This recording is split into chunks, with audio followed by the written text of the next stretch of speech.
Hello बच्चों, let's read this question. The question says dimensional formula for thermal conductivity is, here K denotes the temperature and four options are given.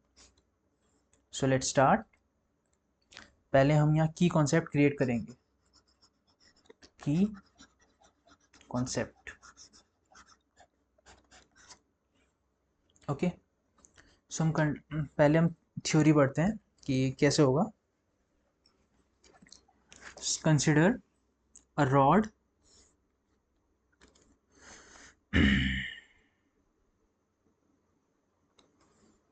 consider a rod having area of cross section A, and suppose this end is at temperature T and this end is at temperature T plus delta T. यानी temperature difference कितना हो गया, delta T. और suppose कर लेते हैं कि इस रॉड की लेंथ है डेल्टा एक्स. ओके, इस रॉड की लेंथ है delta X. So two opposite faces of a section of the rod be maintained at a temperature difference delta T.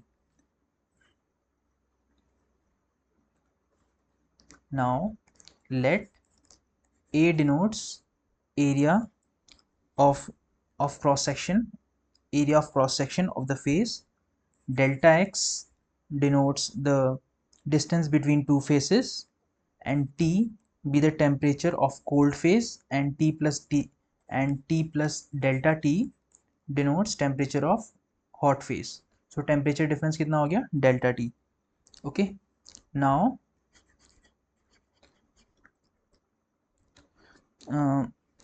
let delta Q be small amount of heat conducted through the solid in a small time delta t. यानी कि suppose कर लेते हैं small time delta T के अंदर जो heat delta Q है वो इस फेस से इस फेस पर गई है, इस फेस से इस फेस पर गई है. कितनी amount of heat, delta Q in time small delta T. So rate of heat conduction कितना हो गया, रेट ऑफ हीट कंडक्शन कितना हो गया, is equals to delta Q by delta T. Now it is found that क्या found हो रखा है. फर्स्ट, जो delta Q by delta T है वो डायरेक्टली प्रोपोर्शनल होगा एरिया के. सेकंड, जो delta Q by delta T है वो डायरेक्टली प्रोपोर्शनल होगा डेल्टा टी के. यानी कि जितना ज़्यादा टेम्परेचर डिफरेंस होगा इस फेस और इस फेस के बीच में. ओके, और थर्ड जो फाइंड हो रखा है वो है जो delta Q by delta T है वो इन्वर्सली प्रोपोर्शनल होगा डेल्टा एक्स के.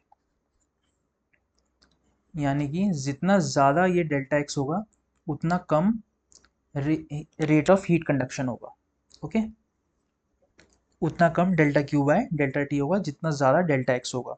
सो हम इन तीनों को अगर कंबाइन करें तो हमें क्या मिलेगा, delta Q by delta T is inversely proportional to A delta T by delta X. और अगर हम यहाँ कांस्टेंट ऑफ प्रोपोर्शनैलिटी लगाएं, delta Q by delta T is equals to K A delta T by delta X, where k is constant of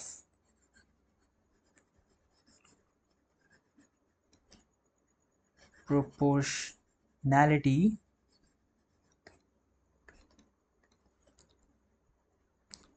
called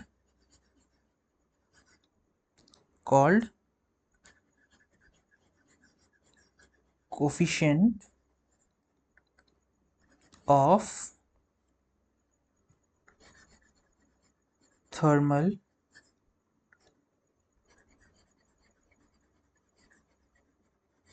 conductivity. Okay,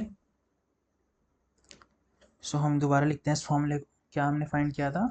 delta Q by delta T is equals to K A delta T by delta X. इसको अगर हम थोड़ा rearrange करें तो ये हम लिख सकते हैं K is equals to delta Q by delta T upon A delta T by delta x.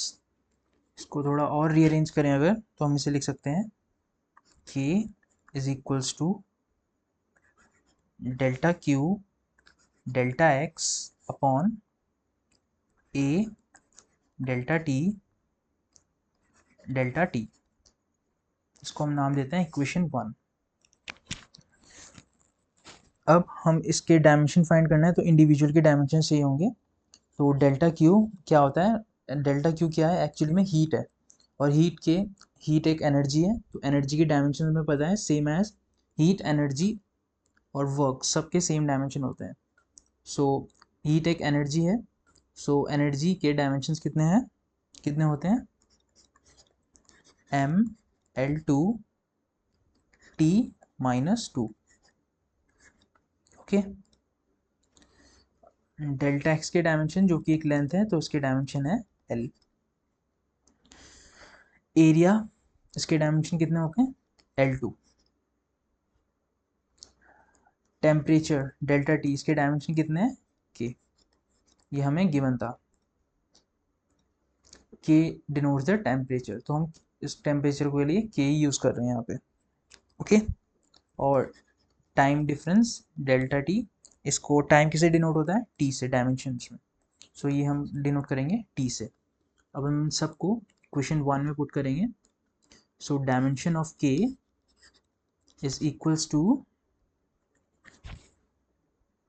mL2 T-2 L upon L2 K T।